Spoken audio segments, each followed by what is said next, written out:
sports people under the bus. I'm Bob Stevens from ESPN SportsCenter's Glory Days, joined by Curry Kirkpatrick of Sports Illustrated's Glory Days, and we'll talk about that more a little bit later. And Hall of Fame coach Rich Basirico from basketball's golden days and fresh off a red eye from Las Vegas. How cool is that, Rich? Did you strike it big? Are you going to bail on us after your big winnings? No, I didn't strike it big at all. I mean, I did hit some, but when you hit some, you also lose some too, But it was fun. We had a good time. Well, I know what you didn't hit. I know what you didn't hit because I got a text from my alleged friend Basirico after my Bills lost disastrously to the Kansas City Chiefs, and it said, "Fun game to watch." I mean, really? If you're a Bills fan, you think that was a fun game to watch? The kicker. I wasn't considering you were a Bills fan. I was just thinking it was a fun game to watch. Oh, really? You give me a hard time with the Giants all the time. You give me a hard time with the Giants. I had to get a little pokey a little bit. Oh my God. Well, it was shades of Scott Norwood. I've come to believe that I think place kickers should be banished from the game. I think the game would be much better. You just have to go for it every fourth down. On extra points, you just go for it on the ground or in the air. Get kickers out of here. I mean, this poor guy, Taylor Bass, misses his. I mean, he's on the fourth year of he's getting paid $1 million a year for that miss. Wow. So, wow. But he's not going to be paid that anymore. He wasn't even close. No. He's from Dutch Fork High School in Irmo, South Carolina. Is you know that, really? Rich? Dutch Fork, a suburb of Columbia, went to Georgia. I know where Dutch Fork is. Yeah, well, he put a fork in the Bills just single-handedly. I'm just still that way. How many times can they lose that way? Yeah, wide right. Wow, wide right. That's all I kept thinking was wide right. Wow. Got a lot on the plate since we've been gone a couple of weeks. We got the NFL's Final Four. We're going to get right to that. We're going to talk a little college football and hoops, how a college golfer beat all the pros, and then guys breaking 60 in NBA games on the anniversary of Kobe's 81-pointer. Right. And we'll talk about the death of a friend. But let's start with the NFL. Wide right again. Curry's fan favorite. It's actually Tyler Bass. It's Taylor Swift. She's the singer. Well, you can imagine how I get that confused. Yeah, I can imagine. I call everybody Taylor now. I call everybody Taylor. What about it? The Chiefs live. Taylor lives. She's one win away from the Super Bowl. Amazing. Well, I thought it was a great game. I thought Buffalo really flinched though. I thought the downfall started with the fake punt. I don't know why the guy. The Bills got the ball back, but your offense is rolling, and you've got 4th and 5 on your own 30, so you're gonna punt. Why are you gonna? So you take the ball out of the hands of Allen, who's been having a great game, and you fake punt, and you put the ball in the hands of DeMar Hamlin. Guy had a heart attack last year. I mean, he's not a running back. He's not even a running back. What are you doing? I mean, that was an awful call. Absolutely terrible awful. Call. And there was 11 minutes to go in the game. Yeah, and I thought it demonstrated that Buffalo was kind of flinching. They were trying to pull some tricks out. They couldn't match. I guess McDermott thought, I can't. He has to keep the ball though there. He has to give it to Allen and let him try to make a 4th and 5. I think instead of great call if it works. Yeah, they would have loved it to work. But Curry, I think you have to punt in that situation. There's over 11 minutes to go. I mean, it's over 11 minutes to go. You're going to get the ball back. I mean, if Kansas City didn't fumble, they would have really kind of put the game out of the way. Well, I know, but the Bills were rolling, Rich. I mean, their offense was rolling then. I just trust Allen to get a 4th and there were several plays even after that where he hands off to a guy going into the middle, and it looks like he could fake that and go around the end because that's what he does. Right. And I was just stunned they didn't have better play calling. Yeah. Yeah, I was. But anyway, so now it's Mahomes and Lamar Jackson in the title game. This ought to be a great shootout. Well, and I wonder what Taylor Swift's going to do now because the show moves on. The Taylor Swift show moves on to Baltimore, but I thought the best replay of that game, of course, was when Kelsey's brother stole away some camera time from Taylor Swift by guzzling beer and taking his shirt off and guzzling beer, and it was hysterical. He's right in front of Taylor Swift. Imagine if they had changed positions, and Taylor was taking her shirt off and went topless. I mean, the world would have spun on its axis. I mean, Tony Romo would have been speechless. Jim Nantz would have retired on the spot. Taylor Swift going shirtless in there. Tony Romo continues to say they're married. He's done that on 2 or 3 shows where he says they're married. Well, maybe they are. Right. Who knows? Get it Maybe right. they are. Kelsey gave the heart sign to Taylor after one of the touchdowns. Yeah. It's still a sweet story. There you go. Bob, what do you think, Bob? Well, I'm looking ahead. I think this is just going to be just a terrific game. Jackson, Jackson can do some things.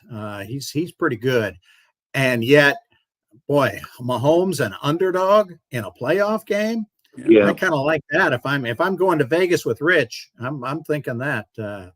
Well, he was underdog last week too. He was underdog against Buffalo, 2.5 points. He's pretty magical. I think Lamar, but everybody talks about Lamar, but I didn't realize the Baltimore defense leads everybody in everything. It's become a historical defense. So they're good. I don't know if Mahomes can crack that. They're good. They're good indeed. Lions in San Francisco, and the other one, the whole country's rooting for the Lions now.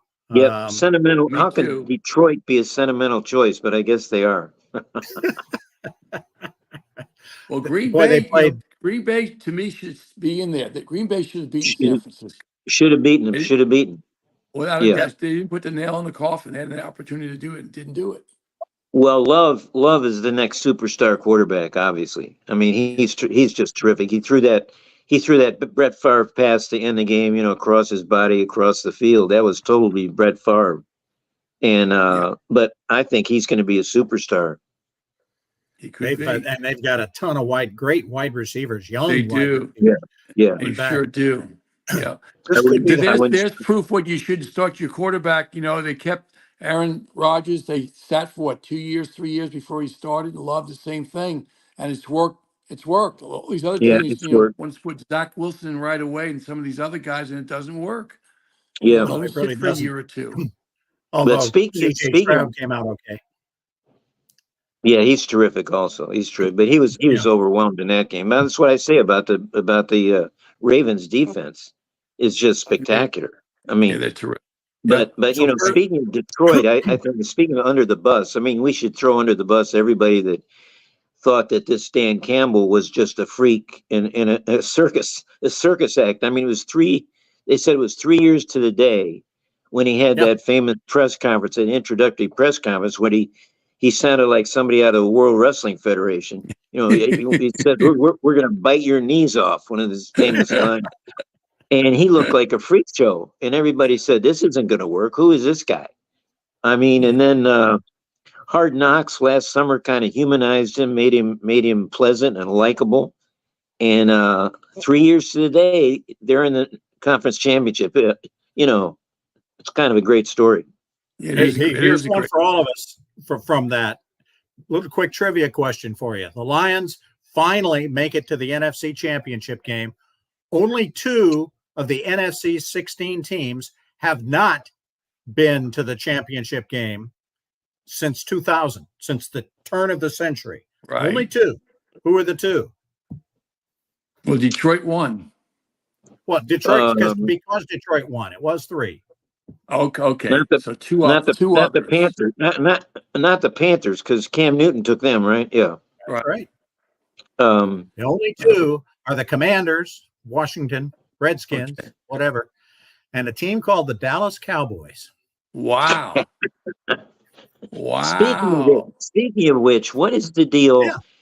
What is the deal in Dallas and Philadelphia? Why are they retaining these guys as their coaches? I thought their finishes to the season were fireable offenses, don't you think? Yes. I mean, Philadelphia got rid of their offensive coordinator. They probably said, look, You got to Yeah. fire your coordinator offensively and defensively and keep your job. The only thing I think works there is they go to their players, the general manager, and say, "Tell us what you think about the head coach." And they both obviously have a lot of confidence in those guys. I'm Or, shocked that both of them are there. I mean, Philly's just a year removed from the Super Bowl. Well, that's true. Well, That guy gets if a you little go, slack, and he lost his two coordinators that got him to the Super Bowl are both head coaches in the league That's now. right. So, I mean, You're right. he's starting Yeah. over in a sense. Well, you well, talk So about, you I talk hate about to say press it, conferences. Did you ever Green hear Bay, his no. press I mean, conference when he Dallas. first got the job? Yeah. The Phillies head Sirianni. coach? Oh Sirianni my was a Lord. disaster. It was a Disaster. disaster. Terrible. Well, I think he's coaching like that now. I mean, his last half of the season was pathetic. I mean, seriously. I mean, that team went from 10-1 to Yep. just no Yeah. chance. Yeah. They Um, fell apart. but have you But, been reading about, speaking of Dallas, have you been reading about this stuff online and on the internet? I mean, Micah Parsons' brother and Dak Prescott's brother have gone on and say they both want him out of there. They should leave Dallas. And Wow. whew, there's all this talk about the players are doubting Dak now. Uh, I think that's a mess. I think Dallas is a mess. I can't believe. I mean, with all these great coaches out there, and by great, I don't know. I'm speaking of Harbaugh and Belichick. When you have sure. a chance to get one of those guys, don't you do it immediately? I think so. Yeah. That's, Absolutely. I I mean, Absolutely. mean, when Dallas has been great, it's because they've had a big shot, a big dog, the guy at the top. I elite mean, coach. whether Yeah. it was Landry or whether it was Jimmy Johnson or whatever. I mean, they had a lead dog, yeah, as you say, and I don't And think he's going to even try to fix that. Parcells took the job. I'm stunned that Jerry Jones, who's getting, he must be 102 now. He's getting up there, and it's getting late. You know, um, The I Botox. just, yeah, I just wonder what. Let me ask you this: why are these teams waiting? Why are they having first interviews and second Uh, interviews with Belichick and Harbaugh? What is that all How do you about? have a second interview with Belichick? I Yeah, mean, yeah. yeah. What do you say but to him? he What do is you what say? he You don't is. say anything. But guys, the only Well, people he's interviewed with is the Atlanta Falcons. Who else is he well, interviewed with? Well, I predicted Harbaugh to Chargers, and that still looks like it might happen. He's in That's his going to second happen. year, I think that's going to happen. Yeah, I Yeah. think that'll happen. and I also predicted that the Eagles would fire Sirianni and hire Belichick. I mean, that would be the ideal place for him. All they need is a defensive guy. Well, they got an offensive coordinator now, but so that's not going to happen. So Belichick's out there, and of course, Atlanta has popped up as the suitor for all these coaches. They're interviewing all these hot young coordinators, plus Belichick, plus Right. Harbaugh. Right. I mean, Arthur Blank is hosting more luncheons than Martha Stewart, for God's sakes. He's interviewing everybody. What do you? I think the second callback is because Belichick is contemplating what he wants to do. I think he might have been waiting for Philadelphia to open, and now that it's not, Yeah, Maybe. he's going. he Maybe. might Now No, have. it's not. I heard Arthur Blank wants Belichick, but the guys, the general manager, and some of the other people in the front office do not want him. Well, Yeah. I can Well, imagine. I can imagine why, with his desire to run the whole show, Right. The GM would probably be out of a job if he Yeah. hired Belichick. So, Yeah. uh, And that's who big I stuff. think a lot of other teams that aren't interviewing him because of that reason. Yeah, well, I and really look at do. and there's Vrabel out there. There's Vrabel out there, and nobody's Yeah. talking about him And going I anywhere. like him. I think he's a Yeah. terrific. Is he Seattle. going to go to Commanders? Maybe. Well, Seattle. Seattle. See. Watch that. Watch for that one. That could indeed happen. Hey, we got some quick thoughts on the college coaching carousel since we're doing all that. Stay with us. Warm up the bus. We got some more folks to throw under it.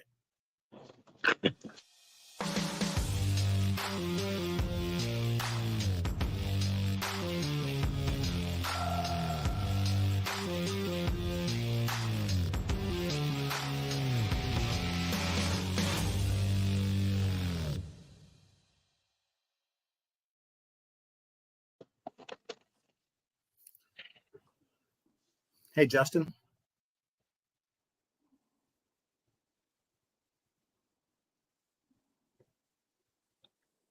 Hi there. Hey, Bob. Yes. Bob, at the beginning of the first episode, and it happened the last time too, are you coming? It's cutting you off at the very beginning. What is that all about? Well, that's what I want to ask is when am I supposed to come in? When am I supposed to start Yeah. voicing? You're muted. As soon as you pop back on the screen, we're back now. As soon as I'm on the screen. Oh, Yep. okay. So let the intro run. Okay. you're rolling. I'm sorry. We're back. We're rolling. We roll through the break and we're back live now. Welcome back as we go under the bus. Curry Kirkpatrick and Rich Basirico, along with me, Bob Stevens. We got college football since last we talked. Let's see, Michigan won a national championship. We can just blow by that. Nick Saban, though, retired, and the dominoes are still falling. I mean, Washington's DeBoer goes to Tuscaloosa. Then a guy from Arizona goes to Seattle. Then the guy from San Jose goes to Arizona. Ken Niumalatolo, I'll never get his name. The Navy guy is now back on the sideline in San Jose. Wow. Everything's shaken out, and everybody's in the portal. You and all three of us are in the portal right now. Well, we have a shot. We have a shot to get a job for sure. Yeah. It's a snowball effect. It always happens that way. It's a snowball effect. It just rolls that way. It seems instructive. It seems instructive that the players are leaving. I mean, honk, if you're leaving Alabama. I mean, all their players seem to be going into the portal. They're abandoning Tuscaloosa. Is that because the Texases and the Michigans and Ohio State have so much more money in the NIL to give than Alabama does? I think that's what it's all about. Once these schools heard that Saban was leaving, man, they jumped on the bandwagon, started getting in touch with these kids and offering them more money. I think that's what it comes down to. I don't think it's because they changed coaches. I can't believe Alabama not being able to keep somebody they really wanted. Right. This could be new coach, wants different players. He's bringing guys in through the portal as well. He's getting a lot of guys, but a lot of the Alabama stars, the young guys have left, and of course DeBoer is replacing them quickly. Yeah, it'll be it'll be the story, obviously next fall. Hey, let's go to college hoops because I know how much you guys love college. Before that, can I take something out of the woods? I want to throw under the bus everybody who did not hire the great Jerry Glanville. You remember? It's probably because they thought he was dead. I mean, I thought he was dead. Actually, he's 82. He was just signed as a defense coordinator at Northwest Oklahoma State in Alva, Oklahoma. Jerry Glanville. Bob, you remember Jerry Glanville. I mean, what a great character. He coached the Oilers. He coached the Falcons. I once did an interview with him, and I just had to giggle the whole time because he's so funny. Of course, he used to leave tickets for Elvis at every game, and he also invented the phrase. I think he came up with the phrase that the NFL means "not for long." That's Jerry Glanville. That's Jerry Glanville. He's absolutely a rock star with all that, and Northwestern Oklahoma State is the alma mater of Mike Hargrove, famous baseball player. Exactly. I was going to bring that up, but I knew you'd know that. Not too many football players, though. Alva will be, unfortunately, too small a market for Jerry Glanville. He'll have some success there. You know what? He'll be back. Maybe he'll keep coming. You know, he's a former NASCAR owner and driver. He's a former sportscaster. He coached the Alabama Airborne in the Major League Football, whatever that is. But any football league is better with Jerry Glanville in it. Jerry Glanville in it. I just wanted to point that out. You know, this is an SI story. This is a Sports Illustrated story. Unfortunately, Sports Illustrated is dead, and Jerry Glanville is still alive. So that's amazing. Would you have ever thought that, Curry? When you're writing days for SI? Yeah, not in an instant. You know what? He's going to end up being. Belichick always had a lot of respect for Jerry Glanville as a coach. Wouldn't that be great? Belichick, when he was in Cleveland, coached against Glanville in Houston. They were in the same division. Wouldn't that be great if And Belichick brought Glanville back? can you see that happening? I mean, bring him Yeah. back as his defensive guy. I Glanville always wore remember him because of Cowboys. the belt he wore.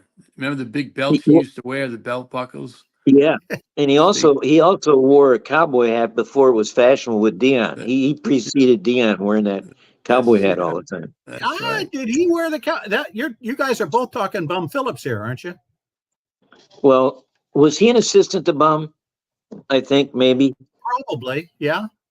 somewhere along the line. That's where I might have They could have talked to both him been with because the Oilers together, but I don't think Jerry wore the cowboy hat. Yeah, But he did wear the No. Go online. There's zillions of pictures of him in a cowboy hat.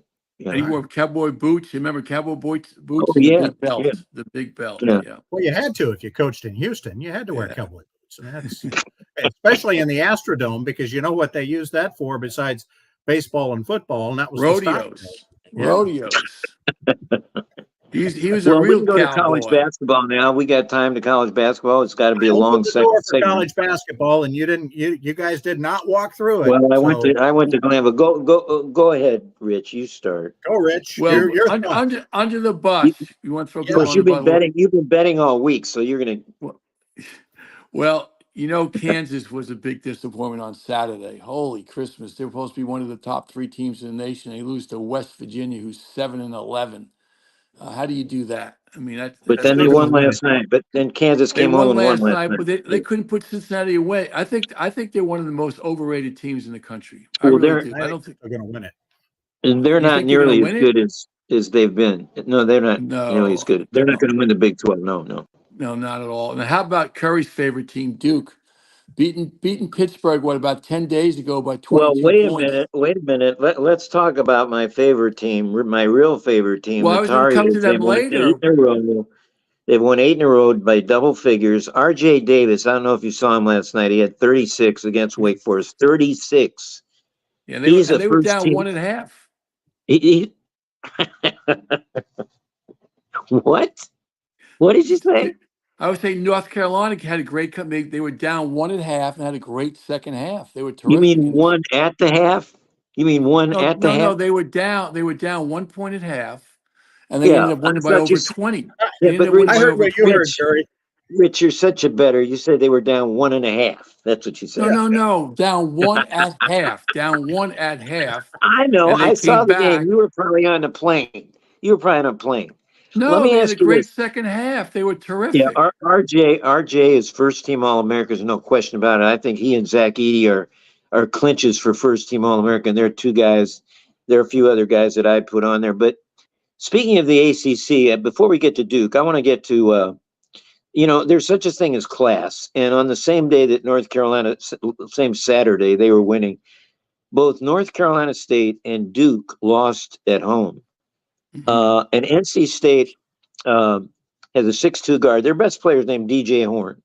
He goes to the line at the end of the Wake Forest game, which they've won the game. He's at the line, and he gives the double bird to the referee, a pair of fingers, which the referee did not see. The referee did not see, but a national TV audience did see it.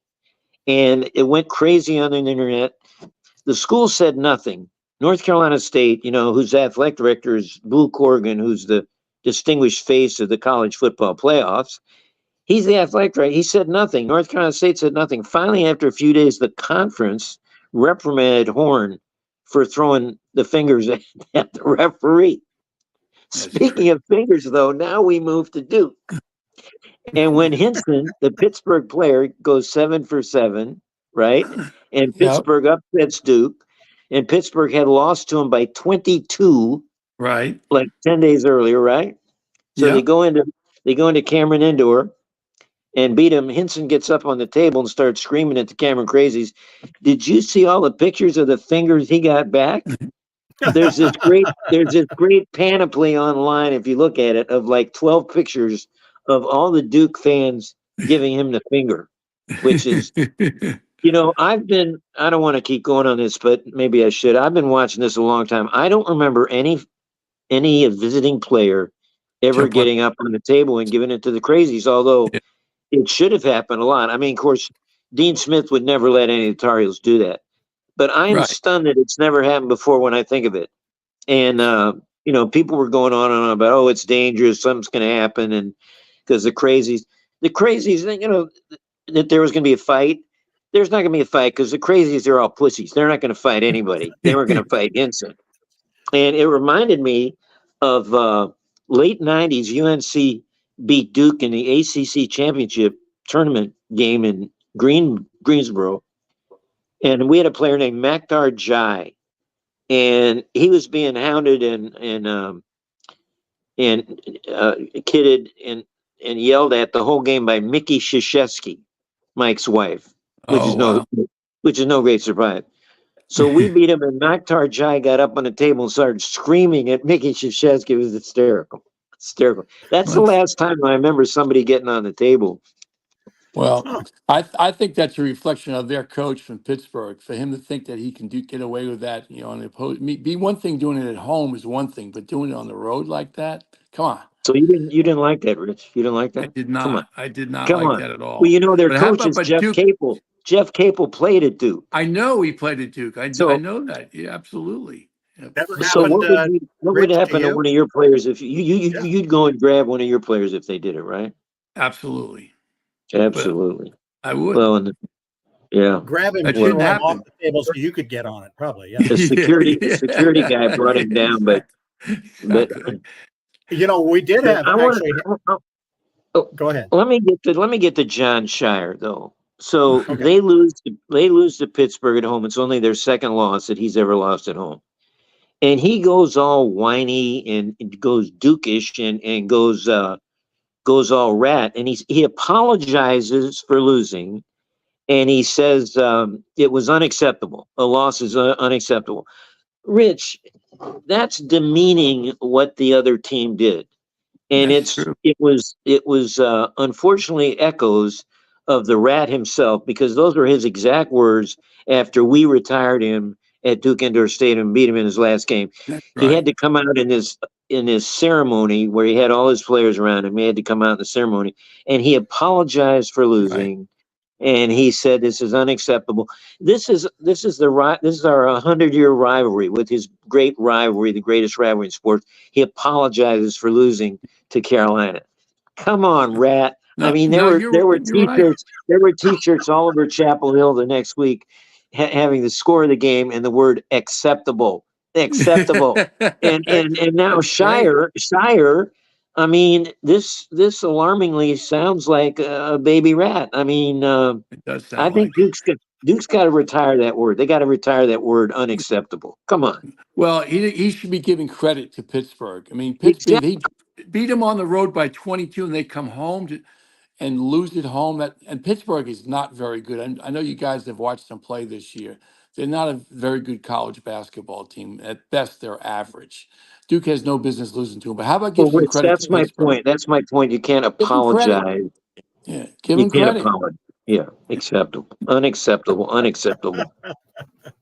But Curry, Hey, how Rich, about your ask- boy from UCLA who was up by So, 19 against Arizona and loses? Is he not throwing the F word around a little bit that game? Oh, well, we know jeez. that story. We haven't even told that story about him. I haven't told that story Oh, about him in Atlanta. I've heard a lot of coaches with F-bombs. This guy, every other word, Mick Cronin, you're talking about, and he yes. had a great press conference after he lost to Arizona, and some LA writer asked him. Cronin had some kind of thing with the guy in the crowd, back and forth. And the UCLA writer asked Cronin after, thinking, what was that with you and the writer, you and the fan? And Cronin says, that was nothing. That was absolutely nothing. But I'd expect you to ask that question. I mean, this guy is getting, I don't know how the UCLA administration stands for this guy. Every other word is an F-bomb. He screams at his players. He screams at assistant coaches. Screams at the refs. Got a T in that game, Rich. Yeah. In that 19, when they're up 19, Yeah. he got a real important T that changed it around. So I don't know how he gets his players to play for him. I Mick really Cronin. don't. I don't know. Yeah. Oh, all right. Well, hey, while we're talking to Coach K, he got passed on the all-time coaching wins list by Tara Vanderveer, the women's coach at Yeah, Stanford. Mhm. Gina Oriam is only 7 wins behind her. Yeah, those are So tears. Coach K is Those are going to be. tears. I have Yeah, tears for Coach K is going to be the number rat. 3 here. Really soon. Yeah. Well, Rich, you think we're going to get him on? You think we'll ever get Coach K on the show? Probably not, huh? I don't think so. I don't think so anyway, ever. Let me ask you this offline story, Bob. I know you've been following this. Player rights versus the law. There are two star players playing for 2 different teams now in I've been college talking basketball. to Penguins the last 2 weeks. I know nothing about what you're talking about. Well, they've But been go ahead. accused of rape. A guy named Pop Isaacs, who's Texas Tech's best player, was he's been accused of raping a teenage girl at the Bahamas in November, that tournament that I was at. Wow. And he's been allowed to continue playing. The school has said we think he's innocent. We're not even going to go into charges. They've allowed him to play the whole season. He had 32 the other night, and Texas Tech leads the league, by the way. I mean, he's a terrific player. The other guy is Terrence Shannon of Illinois. Oh, yeah. He was accused of rape around Christmas. He went to a football game by a girl, a college girl in Kansas. He went to a football game in Kansas in November, and she pressed charges then. Illinois immediately suspended Shannon until this past week when a judge ruled that the school had to let him play while they were going, while his charges were going on. So he came back for Illinois, and he makes them a top 10 team, Terrence Shannon. But I don't get it. I don't understand why these guys are allowed to play. It is different from our time, is it not? Wow. I mean, there's different circumstances, but you would think that Illinois tried it, and Shannon took him to court and got a judge to get a stay so that he could play. Texas Tech's done nothing. You would think there'd be some integrity somewhere, but integrity is no longer a viable word in college sports. Well, and I've seen Texas Tech play a couple times on television since then. The announcers make nothing of this. They don't even mention that Pop Isaacs is under these charges. It's kind of unbelievable to me. Yeah. It is all right, unbelievable. We're running way over. Unless you got something big, Rich, I'm going to move on. No. College basketball is just those 3 teams I was going to talk about, and then talk about North Carolina playing so well right now. Probably, they're all going to lose between now and the next time we do this show. I'm sure they will. That's the beauty of college basketball. I'm not sure Houston, which is number 4, which just held that Florida team that made the Final Four this year. Houston held them to 15% shooting the other night. I mean, Houston's a terrific defensive team. They're solid. Houston's solid defensively. And their schedule is built so that I don't think they're going to lose before the tournament. I could see them being a Final Four team for sure. Yeah, they'll go down in the second round. All right. All right. I couldn't get you guys to bite on Tara Vanderveer, so we'll go on to the NBA.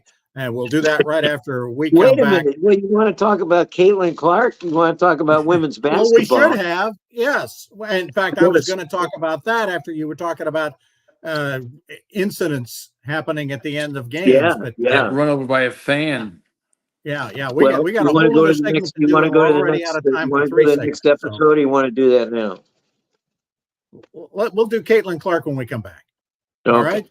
Whatever. All right, here we go. And we'll also talk about the end of Sports Illustrated when we come back with Curry Kirkpatrick and Rich Basirico under the bus.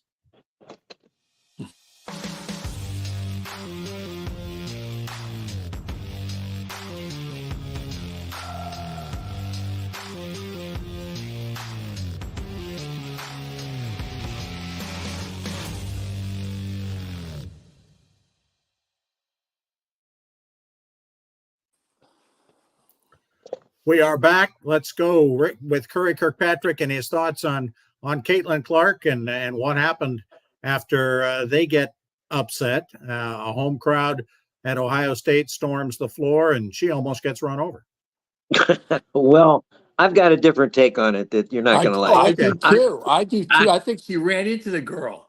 I think exactly, Rich. She was upset that they got beat, and she went to run on the floor, and she was going to take out somebody, Yeah. and she ran into the wrong person to take out, because that girl from Ohio State looked like a linebacker. I mean, if Ohio State tackled like that, they might have beaten Michigan. They collided, but she looked like, to me, she ran into I agree. the I totally Ohio State agree with that. I linebacker watched girl. it 4 or 5 times. Looks like she Yep. ran, and the other girl kept going. The other girl didn't know what to do. She just kind of walked with all the other people celebrating. but She didn't she fall took down. She didn't no, fall down. This girl, she took a flop. she Is took her Caitlin out. Clark going to the bus? Caitlin Clark. Yeah. She took out the wrong person, is what I'm saying. I'm going to call her Collide and Clerk. I mean, she There went you to go. collide with. I think she went to collide with somebody. I'm glad I Rich do. agreed with that.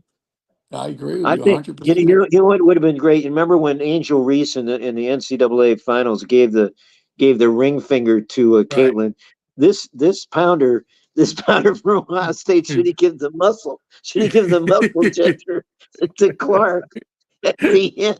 You trying to take me out? You're going down, girl.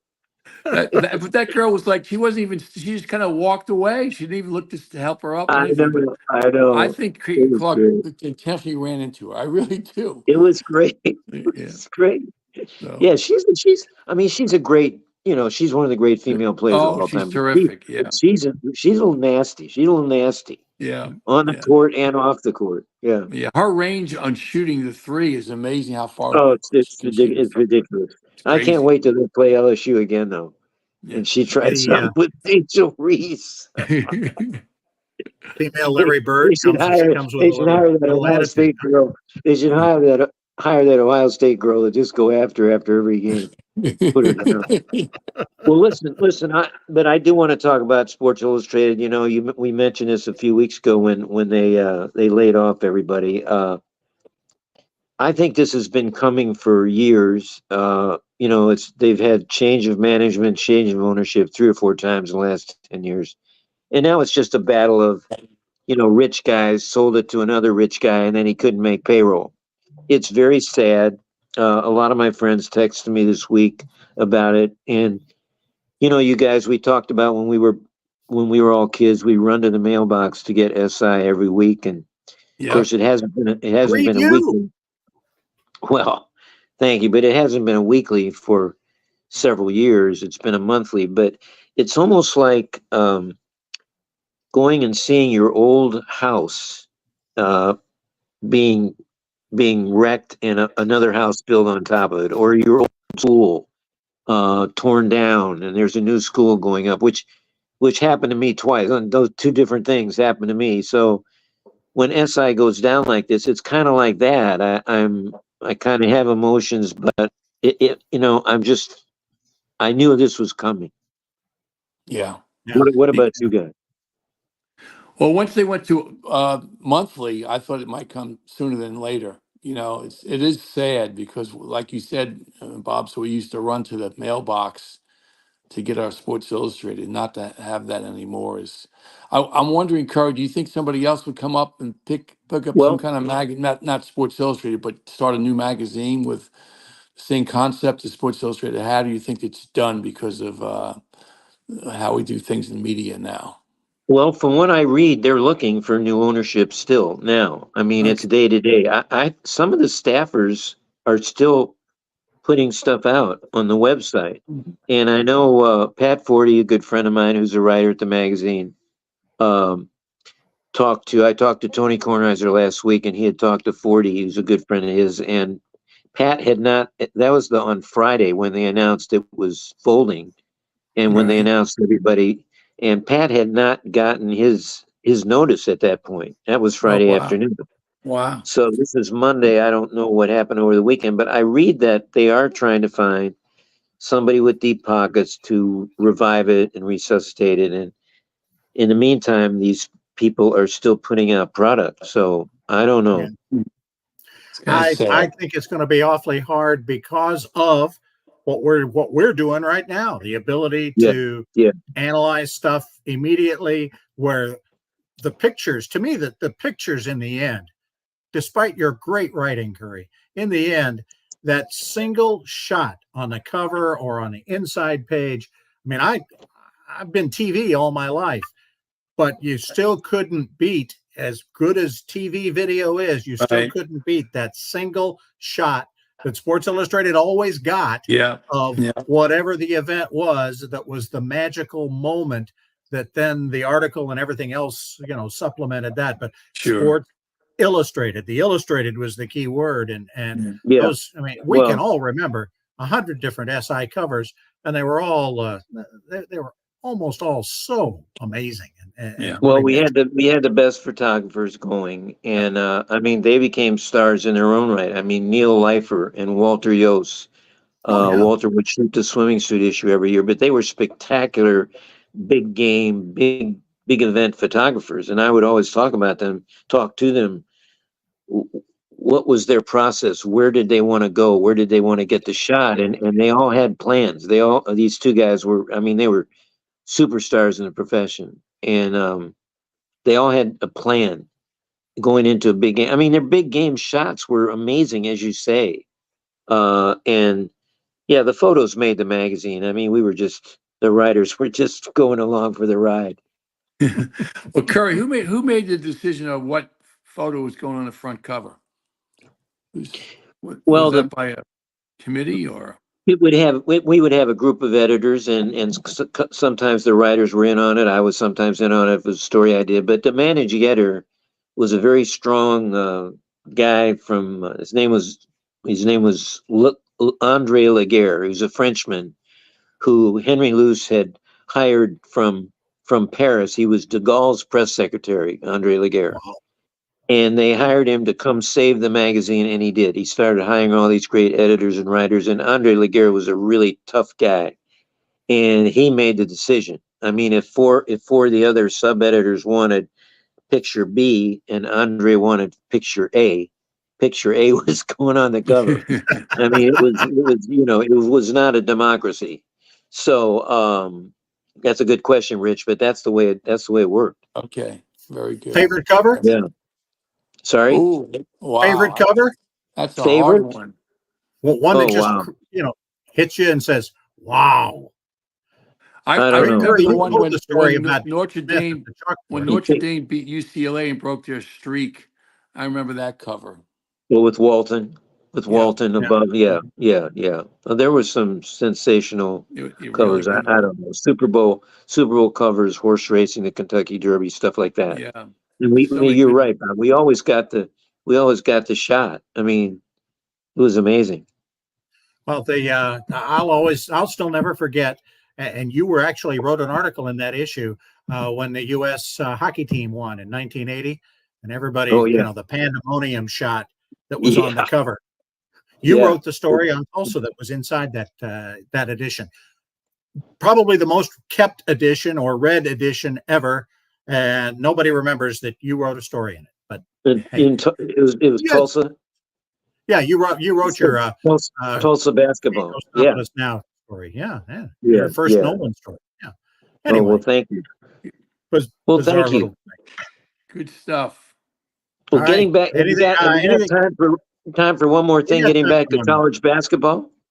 Absolutely. You go. Well, I think very quietly, which is amazing because it's Kentucky, but the season may have been turned upside down on what happened in Kentucky on Saturday.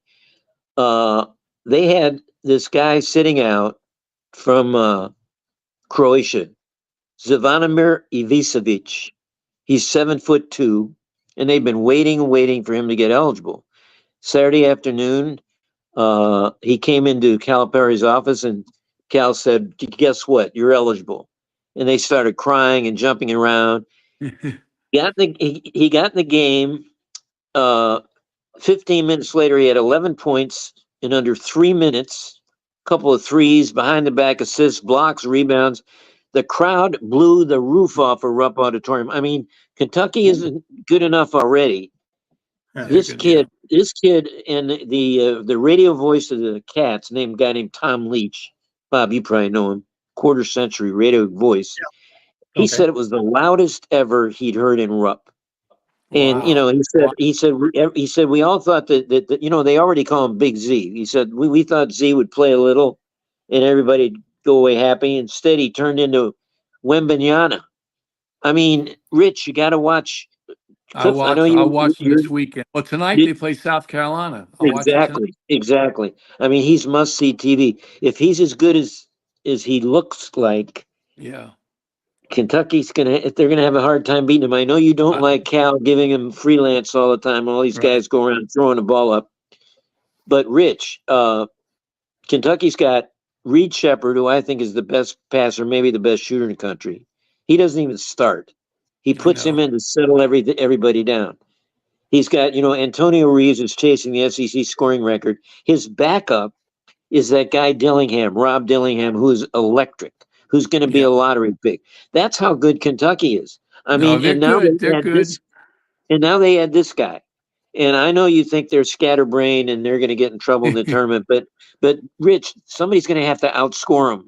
And I don't know if anybody can outscore him. Well, I think by adding this guy, I just read that over the weekend that became eligible. I think that puts him in the Final Four for sure. Big Z. I mean, it's a joke. It's not fair. People are saying people in the SEC saying this isn't fair. Of course, they allowed Georgia 96. So as I say, they're going to outscore. They're going to. Good way to leave it. So, Bob, I have one team to throw under the bus in the NBA. Is that all right? Absolutely. Actually, two.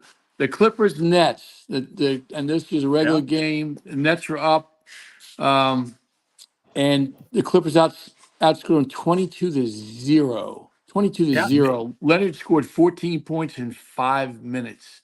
This is an NBA team. This is not like we're playing high school here. We're talking about NBA players who make millions of dollars and they can't score over the last 5 minutes and get outscored 22-0. They were up 18. Up 18 and let it get away. And then the sad one is that Karl Anthony Towns scores 62, 62, has 44 in the first half, and they're the second best team in terms of records, and they end up getting outscored in the fourth quarter to the Charlotte Hornets, who's the 27th best team record-wise, outscored 36-18. Now, how does that happen? So this guy scores 62 and their team can't even win. The coach actually threw his own guy under the bus. Coach called it disgusting. He threw his whole team under the bus, including Towns, Big Cat. Did he say it was unacceptable? I can't believe, Rich, we're talking NBA in February. Listen, call me when it's April, okay, with the NBA. Come on. All right. We will save Nick Dunlap. He'll still be playing golf somewhere. So we'll be saved. Oh, man, you're golfers. Talk about a college we'll athlete. Save him for next time.